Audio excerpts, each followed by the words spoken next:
কলকাতায় কেন? কলকাতায় বাড়িতে নেই কেন? ফুটপাতে রান্না করছেন কেন? রান্না করছি না বাচ্চা কেন এখানে দুধ গরম করবে? ফুটপাতের মধ্যে বাচ্চা দুধ গরম হবে? কি মজা পেয়েছে নাকি? স্টোভ চালিয়ে এখানে বাচ্চা দুধ গরম হবে পার্ক স্ট্রিটে? হ্যাঁ, কোথায় থাকেন আপনারা? এগুলো কি কি এগুলো? কি হচ্ছে? কি হচ্ছে এগুলো? হ্যাঁ, এটা কি নতুন হয়েছে নাকি? নতুন ডেভেলপমেন্ট?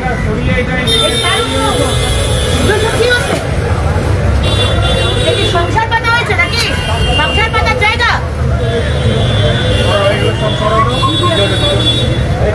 কি হচ্ছে এগুলো?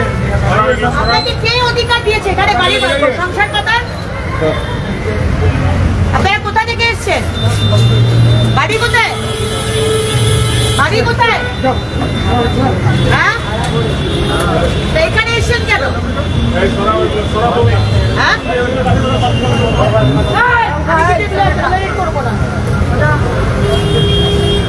আমি গরিব বলে ফুটপাতে বসে রান্না করবো? Please, শহরে একটা নিয়ম আছে। এই সমস্ত মাদুর ফাদুর ব্যাগ থলি ফলি সব আটান, সব আটান এগুলো কেন? আপনারা কেন দেখেন এগুলো? আমাকে কেন করতে হচ্ছে? এটা কি আমার কাজ? এগুলো তো আপনাদের দেখার কথা। আমি সবার কাছে খারাপ হচ্ছি কারণ আপনারা কোনো কিছু করেন না।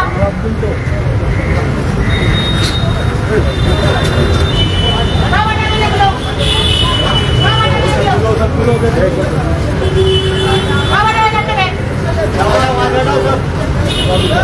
ফুটপাত দখল করে চলছে বসবাস এবং ফুটপাতের মধ্যে খাবার জিনিস তৈরি করা হচ্ছে এবং আগুন জ্বালানো হচ্ছে ফুটপাতে।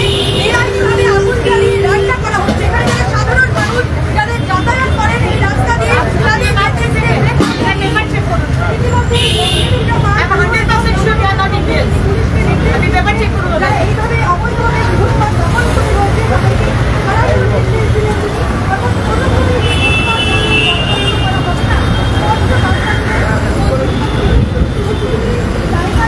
আপনারা যে ভিডিওটি দেখলেন যে কলকাতার একটি অংশ যেখানে পুর এবং নগর উন্নয়ন মন্ত্রী মাননীয় অগ্নিমিত্রা পল তিনি অর্থাৎ বিভিন্ন হোটেল পরিদর্শন থেকে শপিং মল বিভিন্ন পরিদর্শন করছেন। কারণ আপনারা জানেন যে পশ্চিমবঙ্গে বা কলকাতার বিভিন্ন যে হোটেলগুলোতে আছে সেইগুলোতে অগ্নিকাণ্ডের মতো বিপজ্জনক ঘটনা ঘটছে এবং কয়েকজন প্রাণ হারিয়েছে এবং সেই সব দিক থেকে বা সেই সব খতিয়ে দেখতে বিভিন্ন হোটেলে তিনি অভিযান চালাচ্ছেন বা শপিং মলে অভিযান চালাচ্ছেন যে অগ্নি নির্বাপক ব্যবস্থার কোনো খামতি রয়েছে কিনা।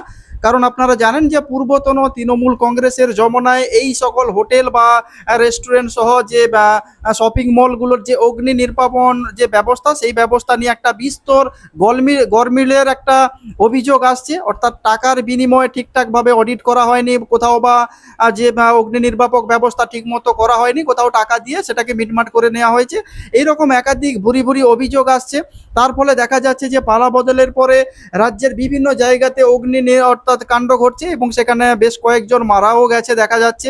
তবে সেইটা নিয়ে এইবার মাননীয় মন্ত্রী তিনি কলকাতার বিভিন্ন বড় রেস্টুরেন্ট থেকে শুরু করে শপিং মলে বিভিন্ন অর্থাৎ তিনি অভিযান চালালেন এবং দেখলেন যে সেখানকার যে অগ্নি নির্বাপক ব্যবস্থাগুলো কেমন পরিস্থিতি খতিয়ে দেখলেন। তাই কলকাতার একটা মূল প্রাণকেন্দ্র বলা যেতে পারে পার্ক স্ট্রিট, সেই পার্ক স্ট্রিটে তিনি দেখলেন যে কিছু মানুষ বা কয়েকজন মহিলা তারা বসবাস করছেন এবং সেখানে স্টোভে করে দুধ গরম করছেন এবং সেটা দেখে মাননীয় মন্ত্রী তিনি ক্ষুব্ধ হলেন এবং পুলিশকেও ধমক দিতেও দেখা গেল। বলা যেতে পারে যে কলকাতার প্রাণকেন্দ্র পার্ক স্ট্রিটে এই রকম মানুষ বসবাস করছে, সেখানে স্টোভে করে অর্থাৎ দুধ গরম করছে এবং বাচ্চাদের নিয়ে সেখানে থাকছে। এখান থেকেও একটা বড় রকমের একটা অগ্নিকাণ্ড ঘটে যেতে পারে অর্থাৎ যেভাবে অর্থাৎ স্টোভ জ্বালানো হচ্ছে এবং সেটা নিয়ে। এবং আপনারা জানেন যে এই সরকারের আমলে যে ফুটপাত সেই ফুটপাত পরিষ্কার করার জন্য কড়া নির্দেশ দেওয়া হয়েছিল এবং আপনারা জানেন যে একাধিক জায়গায় যে ফুটপাতে যে অবৈধভাবে যারা বসবাস করে যারা ব্যবসা করছিল সেইগুলোকে তুলে দেওয়া হয়েছে। তারপরেও এখানে দেখা যাচ্ছে যে কিছু মানুষ এখানে বসবাস করছে এবং কিভাবে বসবাস করছে পুলিশ প্রশাসনের নজর এড়িয়েই বা কিভাবে তারা এতদিন সেখানে থাকছে এবং কিভাবে অর্থাৎ রাস্তার পাশে স্টোভ জ্বালিয়ে খাবার তৈরি করা থেকে শুরু করে দুধ গরম সমস্ত কিছু করছে, সেই নিয়ে দেখা গেল যে মাননীয় মন্ত্রী অগ্নিমিত্রা পলকে তিনি ক্ষুব্ধ হয়েছেন এবং পুলিশকেও ধমক দিতে। আপনারা জানেন যে কলকাতার প্রাণকেন্দ্র অর্থাৎ এই যে ধর্মতলা থেকে শুরু করে পার্ক স্ট্রিট এইসব জায়গা একদম পরিষ্কার পরিচ্ছন্ন, অর্থাৎ গোটা কলকাতা সহ পশ্চিমবঙ্গ জুড়ে পরিষ্কার পরিচ্ছন্ন রাখার জন্য বর্তমান সরকার অর্থাৎ এই যে নতুন বিজেপি সরকার তারা কিন্তু যথেষ্ট তৎপরতার সঙ্গে কাজ করছেন এবং সেই মাত্র আজকে দেখা গেল মাননীয় মন্ত্রীকে। তবে আপনারা কি মনে করেন? আপনারা যদি এই সব বিষয় নিয়ে কোনো কিছু বলতে চান তাহলে অবশ্যই কমেন্টস বক্সে কমেন্টস করতে পারেন। আর নজর রাখুন নাচিন্দা টিভিতে।